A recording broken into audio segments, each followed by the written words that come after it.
Today on the Matt Walsh Show, Republicans in Congress interrogated the left-wing political hacks who run NPR and PBS at a hearing yesterday. Is it finally time to remove all federal funding from these activist groups posing as news organizations? Of course it is. We'll talk about it. Also, Donald Trump outrages trans activists with his speech marking Women's History Month. And feminists are angry at a woman who expressed gratitude to her husband for helping to care for their baby. Is gratitude in marriage a bad thing, as these feminists claim? My answer won't shock you. We'll talk about all that and more today on the Matt Walsh Show.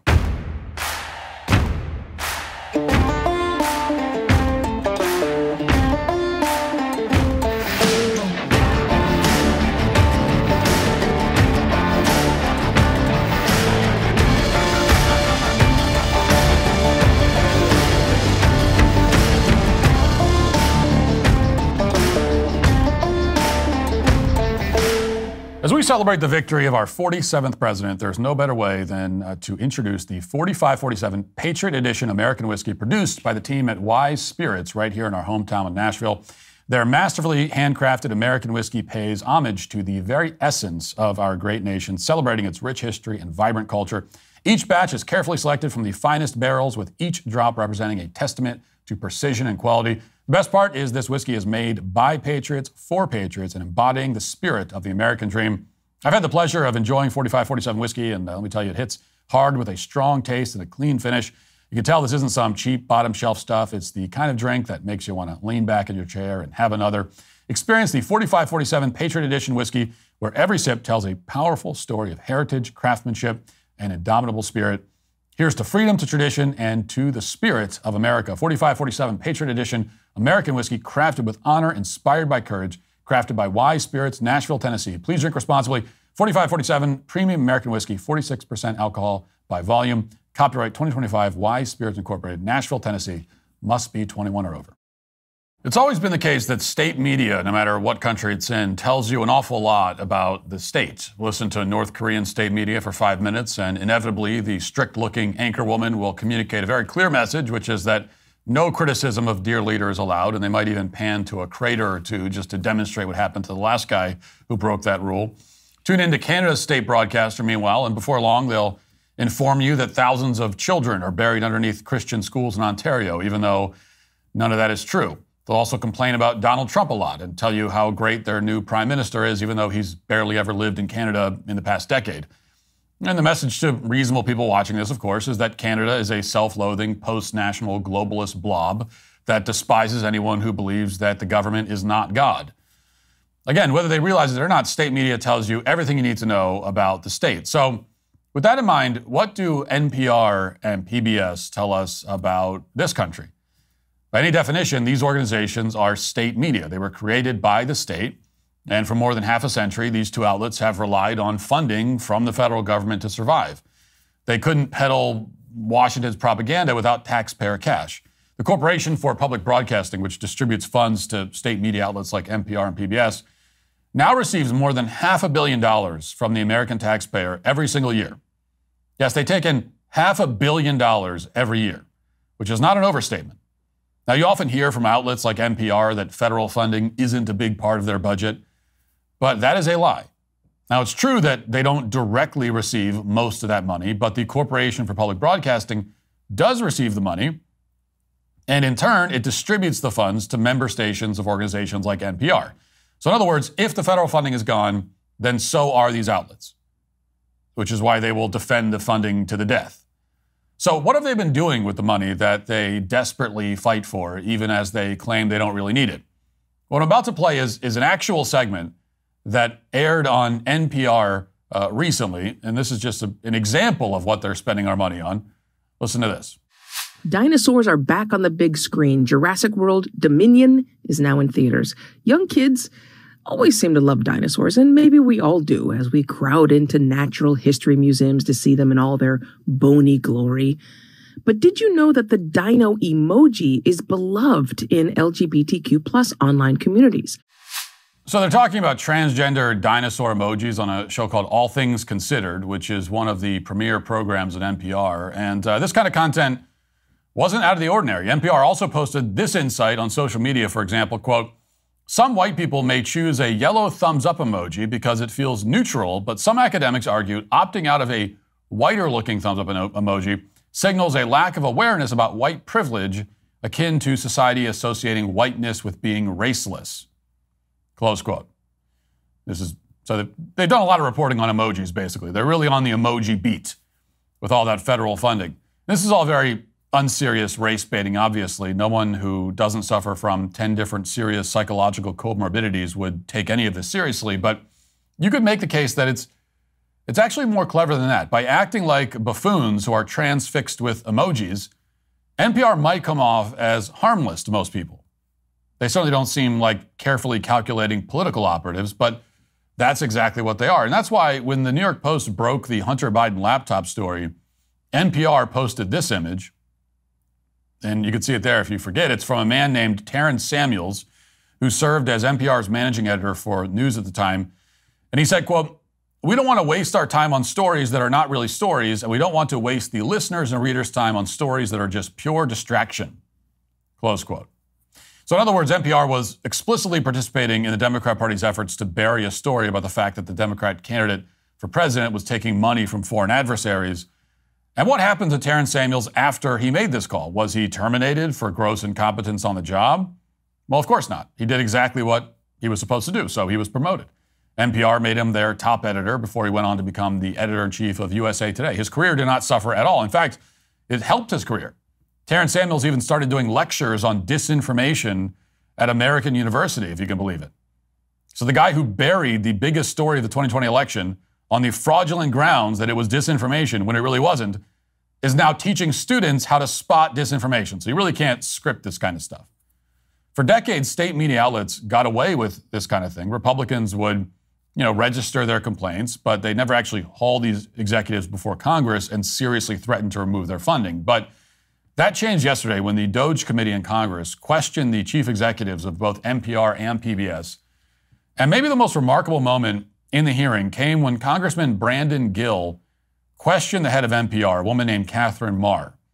Specifically, Gill went through Marr's tweets over the past few years, and in response to Gill's questions, Marr repeatedly dodged and lied under oath to the point that it seemed almost like a comedy routine. Watch. Do you believe that America is addicted to white supremacy? I believe that I tweeted that, and as I've said earlier, I believe much of my thinking has evolved over the last half decade. It has evolved. Why did you tweet that? I don't recall the exact context, sir, so I wouldn't be able to say. Okay. Do you believe that America believes in black plunder and white democracy? I don't believe that, sir. You tweeted that in reference to a book you were reading at the time, apparently, The Case for Reparations. I don't think I've ever read that book, sir. You tweeted about it. You said you took a day off to fully read The Case for Reparations. You put that on Twitter in January of 2020. Apologies, I don't recall that I did. So do you think that white people should pay reparations? I have never said that, sir. Yes, you did. You said it in January of 2020. You tweeted, "Yes, the North. Yes, all of us. Yes, America. Yes, our original collective sin and unpaid debt. Yes, reparations. Yes, on this day." I don't believe that was a reference to fiscal reparations, sir. What kind of reparations was it a reference to? I think it was just a reference to the idea that we all owe much to the people who came before us. That's a bizarre way to frame what you tweeted. Okay, how much reparations have you personally paid? Sir, I don't believe that I've ever paid reparations. Okay, just for everybody else. I'm not asking anyone to pay reparations. Seems to be what you're suggesting. Now, you could not distill the 2020 era affluent liberal woman stereotype any more perfectly than this. She's asked about a tweet that she wrote concerning an article she claimed to have read during the BLM hysteria. She said she took the whole day off to read it, but now she admits that she didn't read any of it. So I had to go back and check that this is real, and it was. Here's what Catherine Marr said at the time, quote, "America begins in black plunder and white democracy. I appreciate the day off today to finally fully read The Case for Reparations. I grew up feeling superior, how white of me, because I was from New England and my part of our country didn't have slaves, or so I'd been taught." Close quote. Now she has no idea about any of this. She took the day off to read it. Now she says she didn't read it at all. So what were you doing with your time off? And she also pretends not to understand that she previously called for reparations, even though she clearly did in writing, like explicitly as possible, yes, reparations. That's what she said. But when she said yes, reparations, she actually meant no reparations. As the questioning went on, Maher continued to deny things that she had posted publicly that we can all see because she said it. She also defended some of NPR's most deranged programming at the same time. Watch. Do you believe that looting is morally wrong? I believe that looting is illegal, and I refer to it as counterproductive. I think it should be prosecuted. Do you believe it's morally wrong, though? Of course. Of course. Then why did you refer to it as counterproductive? It's a very different way to describe it. It is both morally wrong and counterproductive, as well as being illegal. You tweeted, it's hard to be mad about protests in reference to the BLM protests, not prioritizing the private property of a system of oppression. You didn't condemn the looting. You said that it was counterproductive. NPR also promoted a book called In Defense of Looting. Do you think that that's an appropriate use of taxpayer dollars? I'm unfamiliar with that book, sir, and I don't believe that was at my time at NPR. You tweeted that you read that book, but... I don't believe that I did read that book, sir. Your health advisor at NPR also stated in an interview that, quote, fear of fatness is more harmful than actual fat.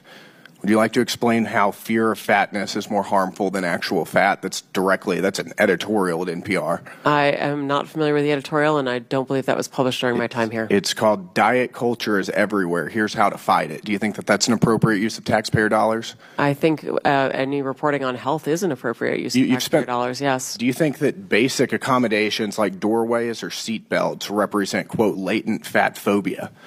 I don't have an opinion. That's also from NPR. Do you think civility is racist? No, sir. No. Well, your outlet ran an article entitled, quote, when civility is used as a cudgel against people of color. That was on All Things Considered. Would you like to explain? I'm not on the editorial side, sir. I'm not familiar with that story.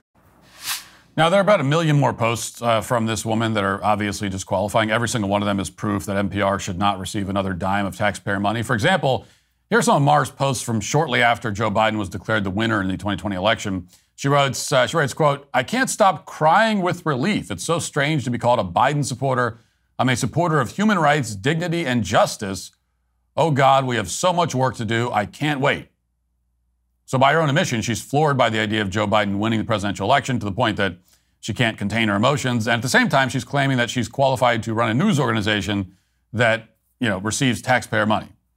There was one moment during the hearing when Catherine Maher attempted to address some of these tweets, and it came when Congressman Tim Burchett read Maher's post about how Donald Trump is a horrible, racist, fascist dictator. And again, it'd be extremely depressing to watch if it didn't have any comedic value at all. Fortunately, it does have some comedic value.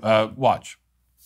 Failed to do that. Let me ask you, why did you call President Trump a fascist and a deranged, racist sociopath in 2020? Congressman, I appreciate the opportunity to address this. I regret those tweets. I would not tweet them again today.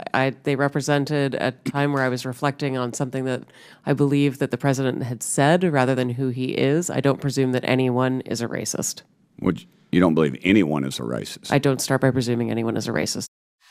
Now, she begins by saying that she appreciates the opportunity to address her past tweets, which, is code for a PR company told me how to respond to this question, and they told me that the first step is to claim that I'm not actually on the defensive. So it's a very common tactic in PR intended to diffuse the accusation by demonstrating at the outset that the person being questioned isn't fazed by the question, even though it's obviously damning and extremely humiliating. But in this case, Catherine Maher botches it. She states that she wasn't actually talking about who Donald Trump is. Instead, she claims that she was merely talking about what he says. So let's pull that tweet up. Here's what Maher wrote at the time, quote, what is that deranged racist sociopath ranting about today? I truly don't understand. Now, looking at that with my admittedly untrained eye, it doesn't seem like she's talking about Donald Trump's words. Instead, it looks a lot like she's talking about how Donald Trump is a, quote, deranged racist sociopath, because that's what she said. In fact, it seems like Catherine Maher is committing perjury if she's trying to say anything else under oath. In fact, it seems like she's committed perjury multiple times during this hearing already from what we've seen. So there are now two problems here. First, the head of NPR is clearly a low IQ, highly emotional, partisan hack. And two, she is lying under oath about what she has said in the past. Each of these problems, independent of one another, is disqualifying. Either one of these issues should result in the immediate termination of all funding to the Corporation for Public Broadcasting. But as the hearing went on, things got somehow even worse for Catherine. Jim Jordan brought up the allegations from an NPR whistleblower named Yuri Berliner, which were first published in the Free Press. Berliner won some of the most prestigious awards in all of journalism, and he worked at NPR for more than 25 years. Watch this. Is NPR biased? Congressman, I have never seen any instance of political bias determining editorial decisions. No. Well, Mr. Berliner, in his story last year, wrote, in the D.C. area, editorial positions at NPR. He said he found 87 registered Democrats, 0 Republicans. Is that accurate?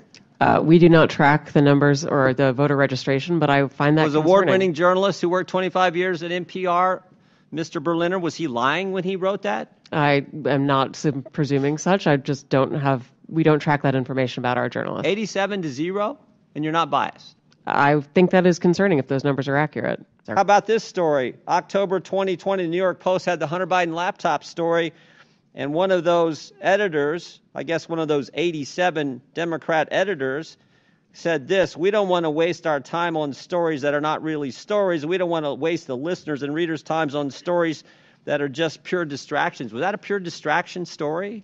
Our current editorial leadership believes that that was a mistake, as do I. Yeah, the whole country knows that was a mistake. Now, if you're inclined to give Catherine Maher the benefit of the doubt for some reason, if you thought that maybe she's just another inept bureaucrat who's in over her head, it's important to revisit what she said publicly many times about the concept of the truth. And we've talked about this before, but in the context of this hearing, it helps explain some of her answers. And remember the video where she explains in 2 different speeches that the truth is less important than getting things done. And she also claims, bizarrely, that multiple people have different truths, which we've heard, of course, from the left many times. Now, the fact that Maher was named as the head of NPR even after those videos surfaced, where she professed to basically not believe in the concept of truth, is proof again that nobody at NPR is actually concerned about accurate reporting. Like, they don't even think that it's possible to report accurately because there's really no such thing as truth. So NPR as an organization is focused entirely on achieving certain political outcomes. And, there's nothing wrong with that in principle. Plenty of media organizations, including the Daily Wire, seek to achieve certain political outcomes. In fact, every media organization in the history of media has. Like, everybody has a bias. Everyone has a thing that they has a point of view. The problem is that NPR, together with other organizations like it, rake in $500 million per year from taxpayers. The problem is that taxpayers are forced to support these organizations, whether they agree with them or not. That's the issue here. At no point during yesterday's hearing did the executives from NPR or PBS explain why we should continue to fund them. Instead, they continue to plead ignorance. Congressman Pat Fallon, for example, tried to question Maher as well as the head of PBS about their coverage. And in both cases, one after the other, they claimed, again, ignorance, like they had no idea what she was talking about. Listen. How many times did you all interview Adam Schiff about the Russia collusion? I'm sorry, I don't have that number. It was 25 times. You know how many times NPR interviewed Chairman of this committee, Oversight Committee, Jamie Comer, about the Biden impeachment inquiry for the Hunter Biden tax evasion and illicit business dealings of the Biden family? I'm sorry, I don't know. I believe that's 0, so it's 25 to 0. Ms. Kerger, you're aware there's a political spectrum. Goes all the way from the far right to the far left and everywhere in between. Would it trouble you to hear that for 6 months, there was an analysis done on PBS's NewsHour from June to November of 2023, where they found that far right that term was used 162 times and far left was only used 6 times. Do you find that troubling? I don't know the study that you're referring to, and I'd be very interested in seeing it and understanding how they came up with those numbers. Now, separately, Marjorie Taylor Greene, who was chairing this hearing, played footage of a male drag performer who PBS promoted as part of its children's programming. And this appeared on the website for a show that targeted children between the ages of 3 and 8 years old before PBS took it down. And took it down because of the public outrage, because they were forced to. But let's see it again. This again is for kids ages 3 to 8. Watch. So, get your singing voices ready. And we're going to start with our hips. The hips on the drag queen go swish, swish, swish, swish, swish, swish. The shoulders on the drag queen go shimmy, shimmy, shimmy, shimmy, shimmy, shimmy, shimmy, shimmy, shimmy. Blah, blah, blah, blah, blah, blah, blah, blah, blah. The mouth on the drag queen goes blah, blah, blah, all through the town. So just a male crossdresser singing to 3-year-olds about his various body parts. Who could possibly have a problem with that? Well, Catherine Maher apparently didn't. And when they're shown footage like this, along with the clear evidence of bias from both NPR and PBS, it's clear that the vast majority of taxpayers are going to want their money back. There's obviously no reason that we should be funding this garbage. It's not just uninteresting, it's actively harmful to the country, and in this case, to children. But in the interest of fairness, as always, I will present the other side of the debate. And that means, once again, you're going to have to see another clip of Representative Jasmine Crockett on this show. Yes, that's the same Jasmine that we've canceled a dozen times this year. Jasmine Crockett is now putting out demented, unintelligent sound bites at a rate that far exceeds even AOC, like far exceeds it, which is a feat that was previously believed to be humanly impossible, but here we are. Behold Jasmine's highly lucid, grammatically correct, and totally convincing argument for why you should continue to pay for NPR and PBS against your will. Listen. Americans in rural communities would lack access to life-saving information and public safety alerts. That is correct. So in your opinion, would eliminating funding for stations in rural America like WNGH, Channel 18, and the Chairwoman's District hurt Americans? It would hurt Americans, yes. In fact, Georgia Public Broadcasting serves as the official distributor of evacuation route information during state-ordered evacuations, and the chairwoman is here advocating to strip their funding. In fact, I'm going to skip off real quick because they have tried to come for you, Ms. Mayor, and I just want to clarify, you did not work for NPR when those statements were made, did you? That is correct, Madam And to be clear, free speech is not about whatever it is that y'all want somebody to say. And the idea that you want to shut down everybody that is not Fox News is... We need to stop playing because that's what y'all are doing in here. You don't want to hear the opinions of anybody else. And the Constitution says Congress shall make no law respecting or establishing of religion or prohibiting the free exercise thereof or abridging the gentlewoman's time has expired. Press. Of course, she had to read the First Amendment, and because she doesn't know it, and she apparently thinks that the First Amendment guarantees your right to not just say what you want, but to be paid by the taxpayers to say it, because that's what we're talking about here. But at least she announced that she was going to skip off real quick, so that's a new one for Jasmine Crockett. Normally, she doesn't provide any kind of warning before she starts vomiting random words in the trashiest, fakest ghetto accent she can come up with. But in this case, she gave everybody a heads up. It's like those disclaimers on the news when they say, warning, this footage could be disturbing to some viewers. So that's appreciated. And what's especially funny about this is that when she says Republicans want to shut down everyone who's not Fox News, she's inadvertently acknowledging that Fox is pretty much the only mainstream conservative news outlet. Everyone else, she's acknowledging, from CNN to ABC to CBS to MSNBC and so on, all skew left. And taken together, they all have a much larger market share than Fox. And of course, the bigger problem here is that, contrary to whatever Jasmine Crockett was barking about, nobody wants to shut down everyone who's not Fox News. Republicans are not calling for the elimination of MSNBC or CNN or ABC or CBS. Instead, what we're calling for is the elimination of taxpayer funding for rabidly partisan organizations that pose as news outlets. That is what Republicans have sought in one capacity or another for the better part of a century since NPR and PBS began seizing money from American citizens. What's different now is that because of this DOJ subcommittee, Congress is maybe closer than it's ever been to achieving that goal. And the more the Democrats like Jasmine Crockett skip off real quick, the more they're helping to make the case. America is a very different place than it was when NPR and PBS were founded. Whether you think that founding NPR and PBS was a good idea or not, the fact remains that they no longer perform the fundamental function of all state media, which is to tell you something about the state. Instead, they stand in opposition to the United States and its progress. And for that reason, especially after this debacle of a hearing, they must be eliminated. Now let's get to our 5 headlines.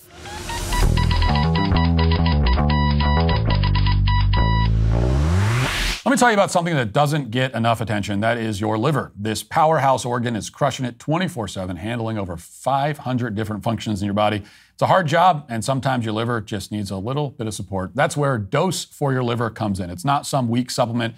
This is hard-hitting, science-backed support for your body's most crucial filter. The results speak for themselves. Clinical trials showed over 86% of people got major improvements in their liver enzyme levels. And want to know what makes this different? Well, one shot of Dose packs the same punch as 17 shots of turmeric juice. It's designed for peak performance, supporting energy levels, digestion, and overall liver function. No BS ingredients either. It's clean, it's sugar-free, and engineered to deliver results. Start giving your liver the support it deserves. Save 30% on your first month of subscription by going to dosedaily.co/Walsh or entering Walsh at checkout. That's dosedaily.co/Walsh for 30% off your first month subscription. Donald Trump gave a speech marking Women's History Month, which I guess is in March. And I'm not a fan of Women's History Month, which probably doesn't surprise you. I think it's pretty ridiculous to have a month set aside for celebrating the history of women, unless we're also going to have a month for the history of men. But of course, no such month exists.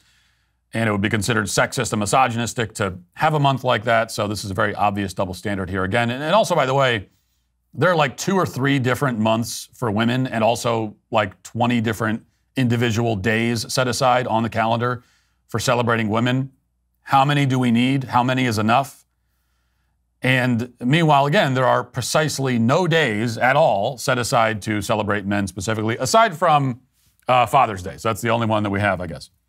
But anyway, all that said, a speech commemorating Women's History Month could be extremely cringe because the concept is pretty cringe, but Trump took it in a very non-cringe direction. And this part in particular was pretty great. Let's listen to it. On day one, I made the official policy of the United States government that there are only 2 genders, male and female.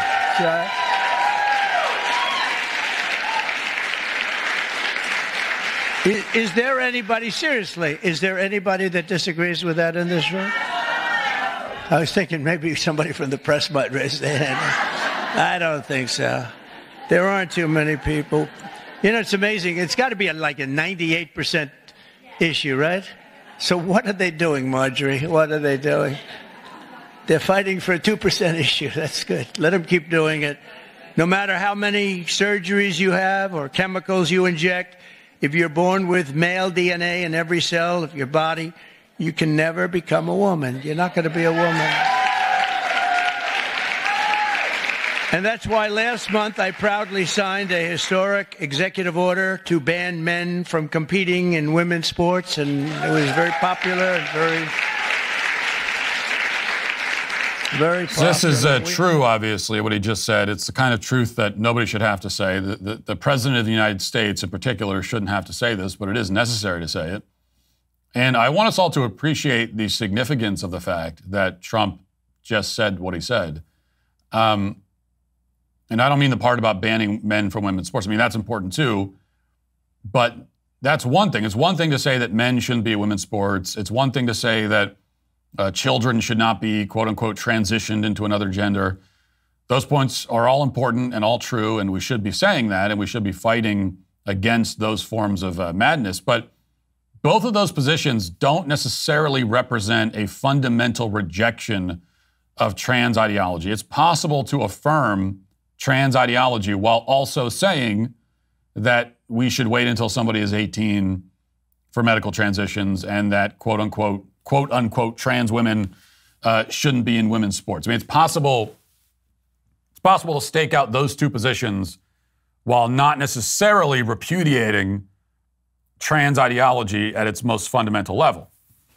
And for a while, Republicans were just ignoring this issue entirely. And then when they started to not ignore it anymore, they tried to do exactly this. They tried to take a kind of moderate position where they said, yeah, I'll affirm an adult who says he's a woman and I have no issue with that, but leave the kids alone. And hey, it's unfair with women's sports. So couching everything in kind of fairness and safety. Again, all that's true. Fairness is important. Safety is important. But for a while, I think Republicans were trying not to repudiate trans ideology at its core. But the women's sports issue and the child transition issue, these are branches, these are limbs. These are very big, important limbs, but they are limbs. And you can chop off the limbs, but that doesn't mean that you kill the tree. Just like if you're a trans-identified man, you can chop off your body parts, doesn't mean that you've changed who you are as a man. No, you kill the tree by ripping out the roots. And what Trump just said there, that's an attack on the roots. And that's where our attacks should be directed. You rip out the roots. So he's not just saying that men shouldn't play in women's sports. He is rejecting here the very concept of transgenderism itself. If you have male DNA, you will never be a woman. I mean, that is the argument. That's our point. Which is why I've always said all the stuff about safety and fairness and all of that is downstream. I mean, we don't even need to really talk about that. The fact that it's unfair to have, or to talk about the competitive disadvantages that women suffer if they compete against men, that's not even really the point.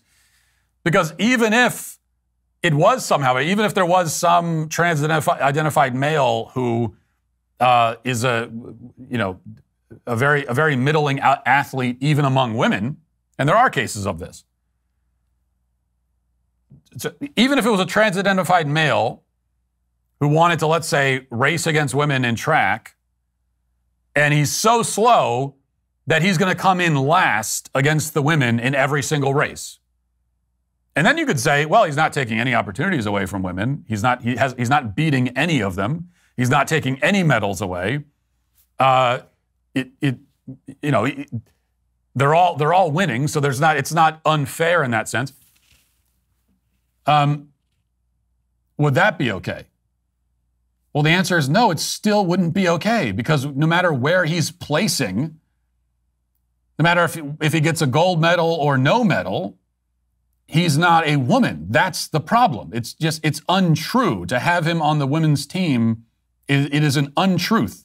We are saying something that is not true. We are saying that he's a woman when he's not, and that is the problem. And so this is what needs to happen. This is how you win the war. Transgenderism is a category error. It is not a valid category. So when the other side says, well, are you denying the existence of trans people? The answer needs to be unequivocally, yes, we are. Now, we're not denying the existence of people who say they're trans. Those people exist. Leah Thomas exists. Dylan Mulvaney exists. Bruce Jenner exists. Whatever other example you can think of. These people exist. We are denying the legitimacy of their claims. We are denying the legitimacy of the claims that they're making about themselves. We are saying that no one is actually trans. They might say that they are, they might identify as such, but you can't actually be that. That is not a legitimate state of being that anyone can really claim for themselves. And I think with this, with what Trump said there, you see this. Obviously, at the highest levels now of the Republican Party, you have the top guy making precisely that argument. On the same kind of topic, Libs of TikTok posted this video. And according to Libs of TikTok, this person is named Zachary Sandry, a teacher at a school in Texas, a school in Red Oaks Independent School District, to be exact. And here he is talking about his quote-unquote gender euphoria.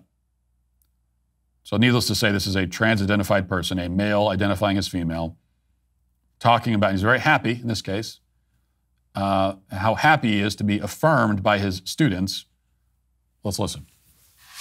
Hi, I'm Rosie, Texas English teacher and transgender goddess, here with just a couple of thoughts about some gender euphoria that I've been feeling today.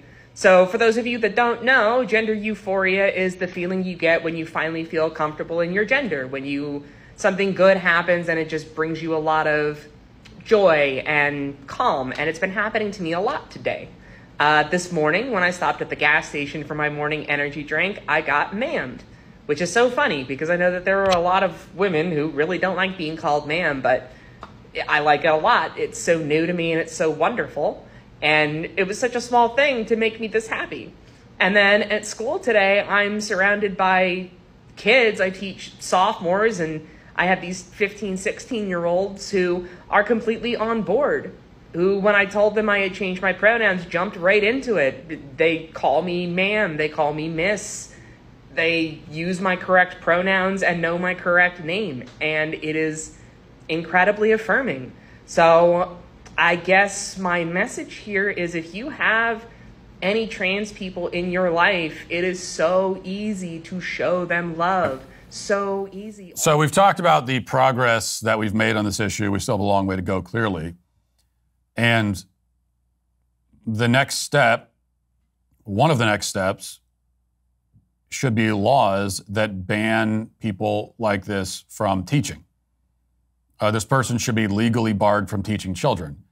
Now, if we're banning trans-identified people from the military, which is a policy I agree with, of course, but if we're doing that, and we say that, well, they're not, right, it would be a threat to national security to have them in the military if they're struggling with these kinds of very serious mental health issues. Okay, I totally buy that argument. But then how in the hell are we allowing them to teach children? If it's a national security threat to have a trans-identified person in the military, then what kind of threat are we talking about if they're teaching kids? And because there are two ways of looking at this. When you look at this video and you see this man, either he is confused about the basic facts of human biology, or he's not confused, but he enjoys acting out his fantasies in public. In the first case, clearly he would not be qualified to teach children. In order to teach, you need to have, at a minimum, a basic grasp of the laws of physical reality. Whatever the subject is you're teaching,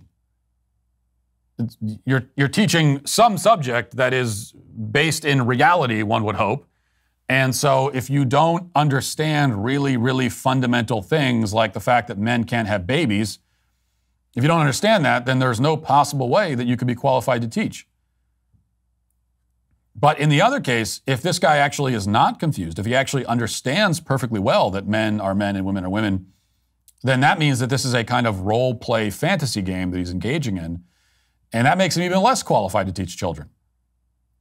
Children in school should not be sucked into a teacher's role play game.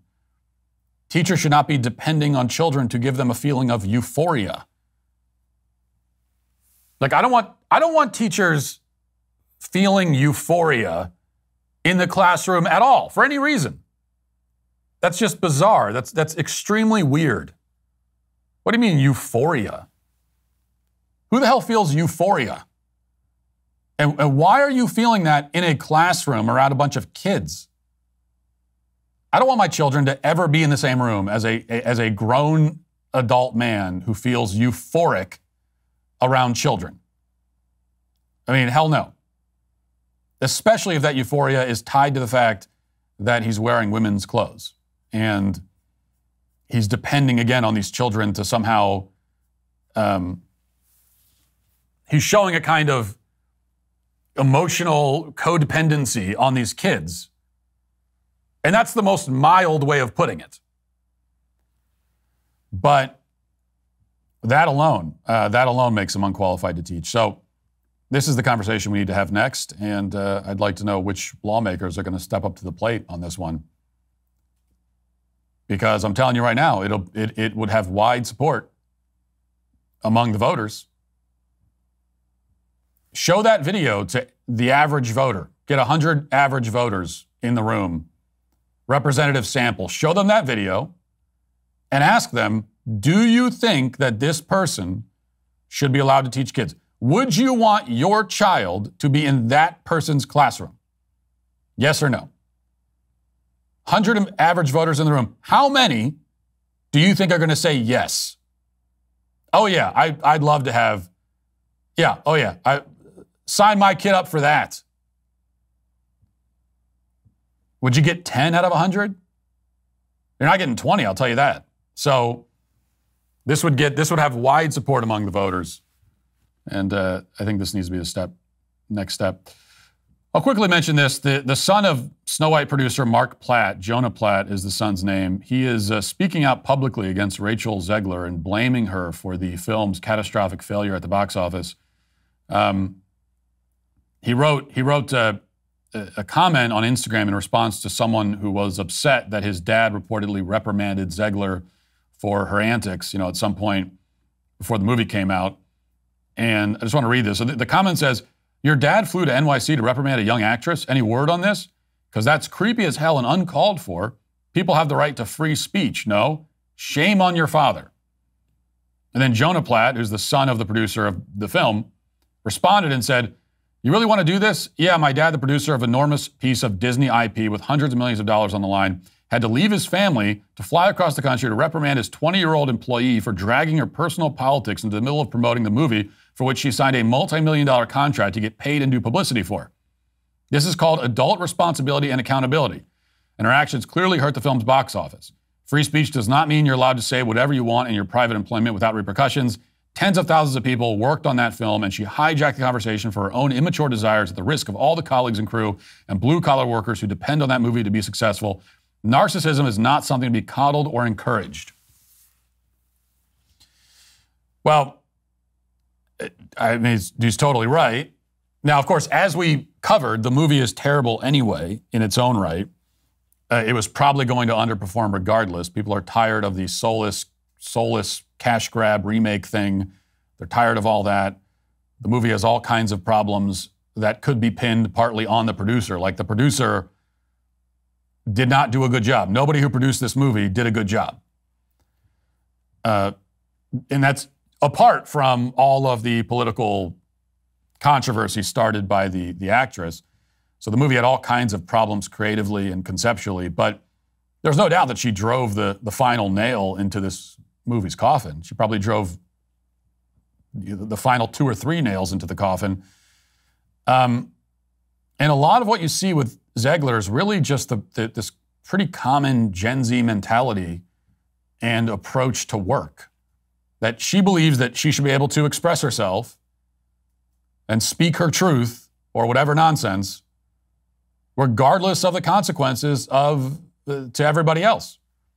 But in reality, you have a job. You're getting paid to do this job. You signed on the dotted line. You took on the role. You took the job. And that job comes with certain basic responsibilities.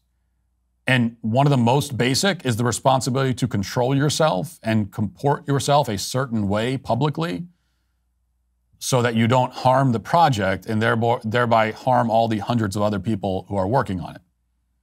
So, a lot has been said about the fact that Rachel Zegler is a leftist fruitcake, and she is, but she's also just a spoiled, entitled, narcissistic brat who was perfectly willing, because she's not stupid. Well, she might be stupid, but she's not so dumb that she didn't realize that by, for example, coming out and saying that all Trump supporters deserve to suffer for she's smart enough to know that, of course, that's going to upset a large portion of the potential audience for this project that I'm on.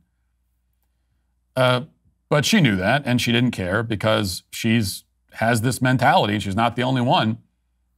It's kind of a common mentality that, hey, the only thing that matters is how I feel. It's the only thing that matters in the world. And there are no obligations or responsibilities that I could possibly have that would outrank my own feelings. And I think that's really what this all comes down to. If you own a handgun, you know the dilemma. You either keep it locked away somewhere secure but tough to access, or you compromise on security for quick access. Neither option is ideal. That's why I've been using the StopBox Pro for a while now. It's 100% mechanical, no batteries to die at the worst possible moment, no keys to lose or to fumble with, just reliable access when you need it. What really sold me was testing it out at home. The build quality is exceptional, it's durable, it's well built, and it should be, since they make everything right here in the USA. StopBox is creating American jobs while keeping our families safe. I can access it quickly in the dark, which gives me real peace of mind, while simultaneously making whoever is breaking and entering learn what regret feels like, very rapidly. Plus, for those of you who travel, it's TSA compliant, so you can actually fly with it properly secured and check baggage, because it turns out TSA is not a big fan of just throwing loose weapons in your bag. Don't do that. For limited time only, my listeners are getting a crazy deal. Not only do you get 10% off your entire order when you use code Matt Walsh Show at StopBoxUSA.com, but they're also giving you buy one, get one free for their StopBox Pro. That's 10% off and a free StopBox Pro when you use code Matt Walsh Show at StopBoxUSA.com. Discover a better way to balance security and readiness with StopBox. Well, the Matt Walsh Candle Collection is getting a new member. I already spoiled the surprise off camera, but the new scent is called Waffles.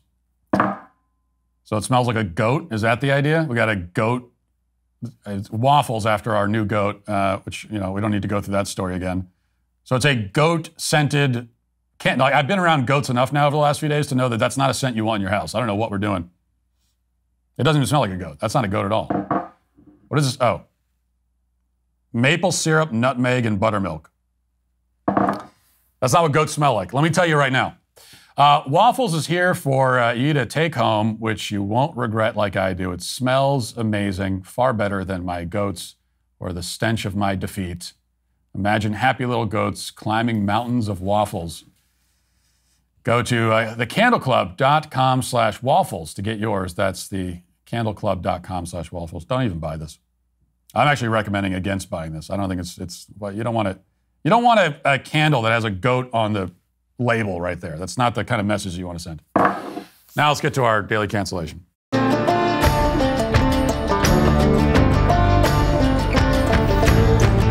Our daily cancellation today begins with a post on X from the very insightful conservative writer Inez Stetman. She inadvertently sparked a controversy, even, God forbid, a full-blown discourse on the platform this week with a post that was very simple and you would think quite unremarkable.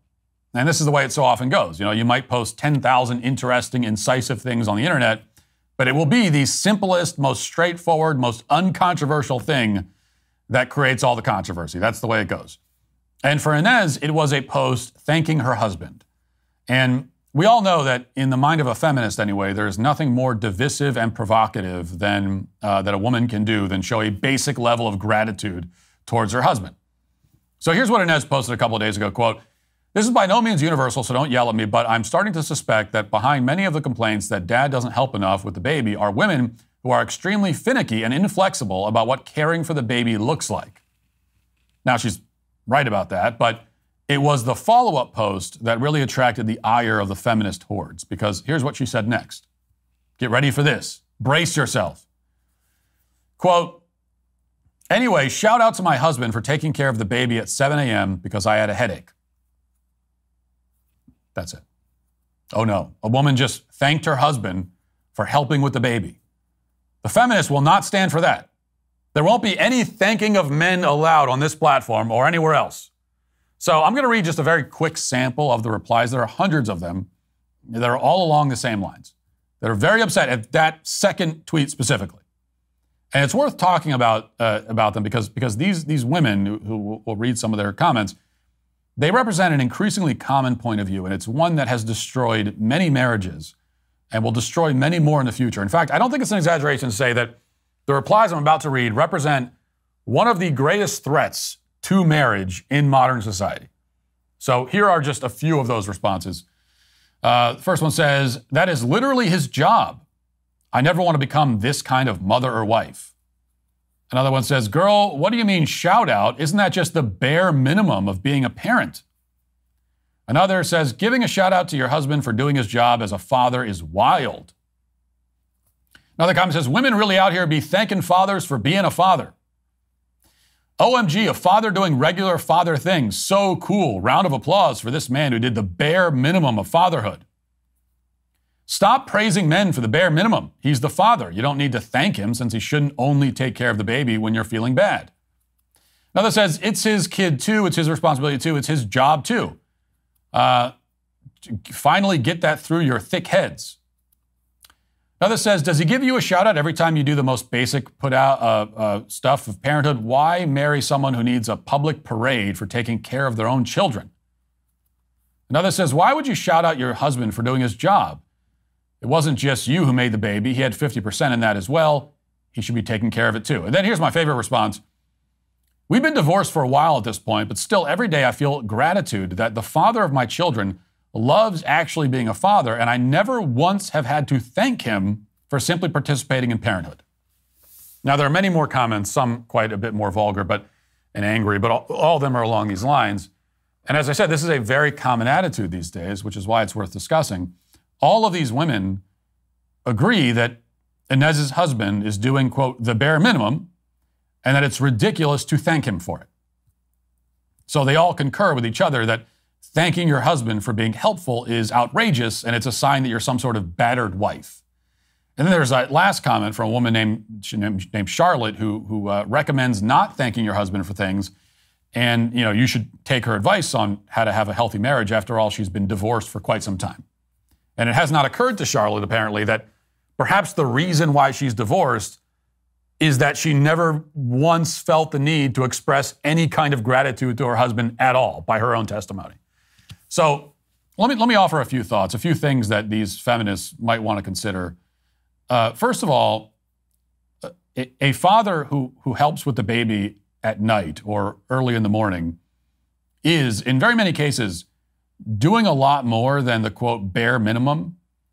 Often the father has to get up and go to work in the morning, and that means that helping with the baby at night or in the morning represents a very real sacrifice on his part. And these kinds of women, the ones who left the comments, seem to think that if the dad is doing less than exactly 50% of the childcare, then he's automatically doing the bare minimum. But none of the roles in a functional and happy household are going to be split down the middle 50-50 like that, which means their conception of what constitutes the bare minimum is completely off base. If the man is earning 100% of the income that keeps a roof over everyone's head and food on the table, or even 80% or 70%, but then he's also doing, say, 20 to 25% of the childcare duties, is that still the bare minimum? Like, couldn't he just as easily flip it around and accuse her of doing the bare minimum, seeing as how she's doing 70 or 80% of the childcare but contributing nothing or almost nothing to the family income? Now, I have no idea if this actually applies to Inez's household or not, but my point still stands either way. My point is that there's a lot of work that needs to be done constantly all the time to keep a household running and a family alive and fed and cared for and happy. And for all of our talk about being a society that has moved beyond gender roles, the fact is that the man is still the primary breadwinner in a majority of American households. And the woman is the primary breadwinner in only a small minority, 15 or 16% last I checked. So all the feminist complaints about men not contributing enough to childcare and to household duties just simply ignore this point entirely. They treat the man's role of working every day and carrying the burden of supporting the family as if it's nothing, as if it doesn't matter at all. It doesn't count. A man can carry the financial needs of the family on his shoulders alone, but if he changes fewer than 50% of the diapers, then he's still effectively a deadbeat. This is the attitude they have, and it's why almost all of them are single or divorced or married yet soon to be divorced. Now, in the real world, none of the roles in a family are going to be split 50-50. And any married couple that insists on portioning the responsibilities out that way will become very unhappy very quickly and almost certainly get divorced before long unless they grow up in a hurry, because marriages with scorecards fall apart. And this is true in like 100% of all cases. Lose the scorecard or lose your marriage. And once you lose the scorecard, you realize that statements like, he's doing the bare minimum, are often incoherent. Because he might be contributing minimally in one specific area, but he might be contributing maximally in plenty of other areas. So how does it all average out? Who is doing more when you factor everything together? Well, if you're asking that question about your marriage, you're basically already halfway to divorce court.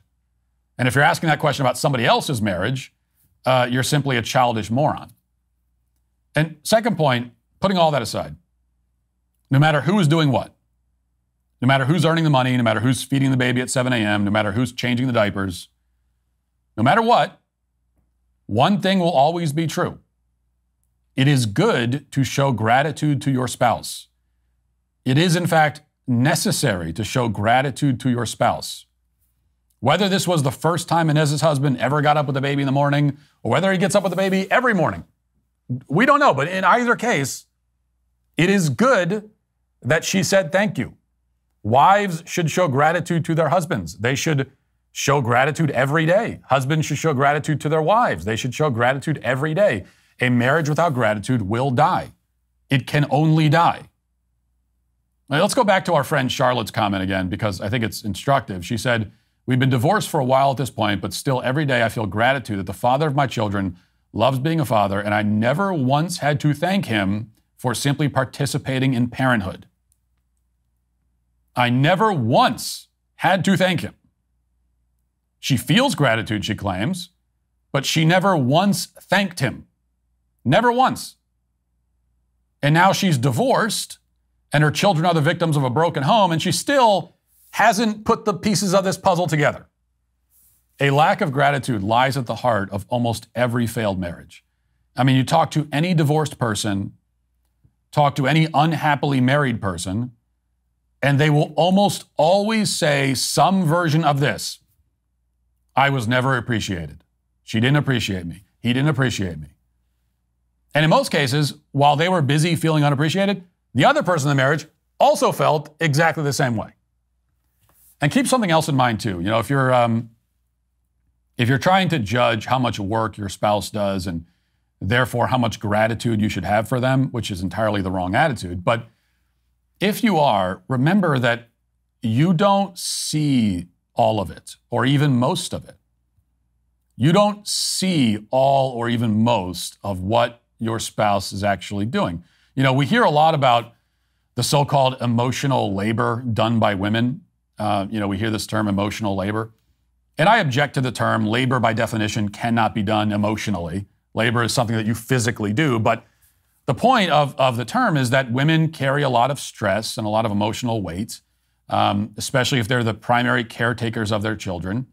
And that's the emotional labor, so-called. And I don't doubt that's the case. And it's yet another reason why men should be very grateful for their wives. But you notice something? We never, ever hear anyone talk about the emotional labor done by men.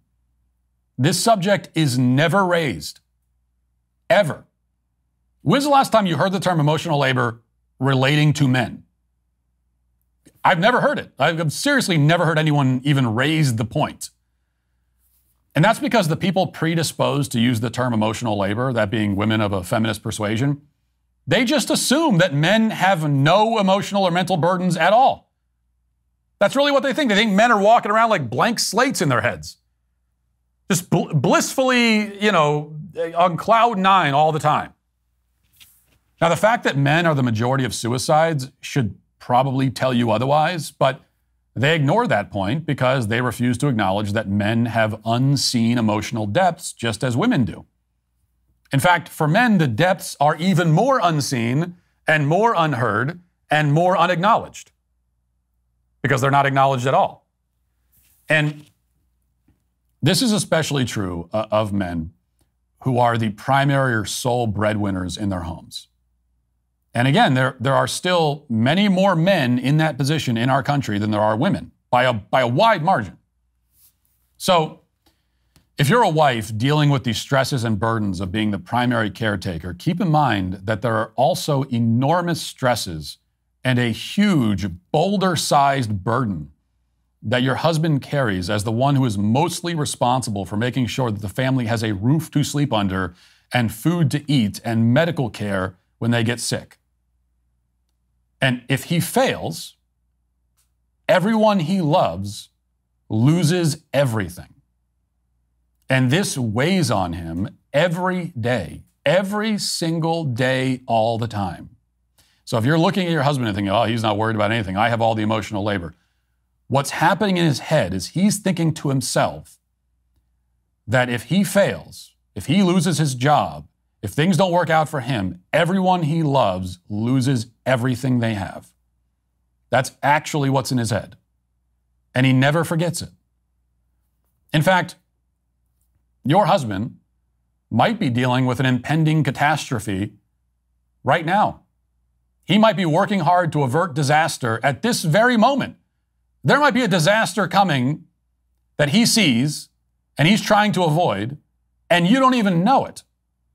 And he might successfully avoid the disaster and never tell you what almost happened.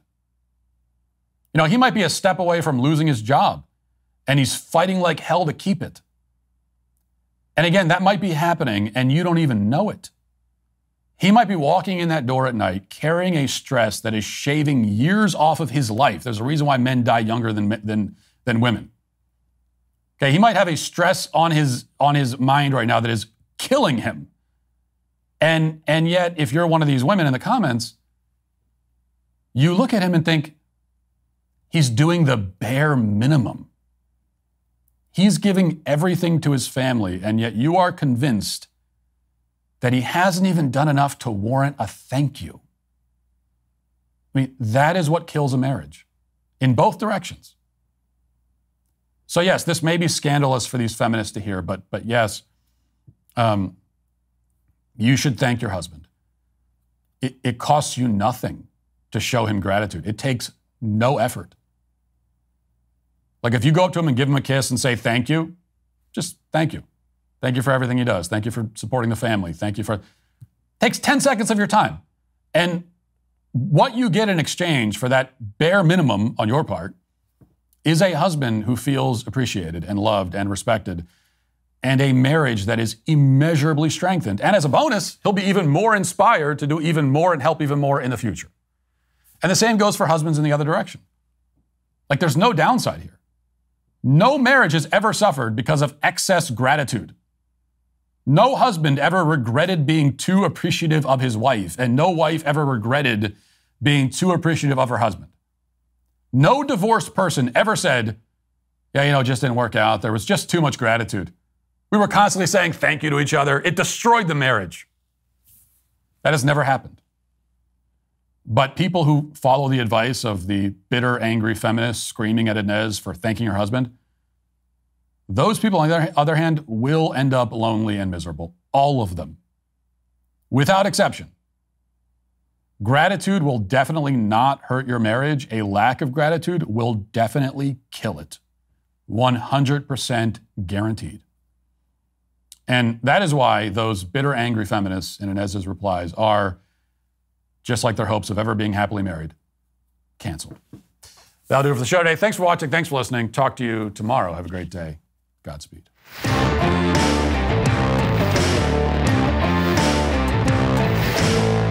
A leftist attacks a TPUSA chapter president with a bike lock. Meghan Markle launches a podcast that no one asked for. And an LGBT LMNOP activist teacher takes a 17-year-old girl away from her parents. Keeps the girl at her own home. Pretty creepy and weird. Check it out on The Michael Knowles Show.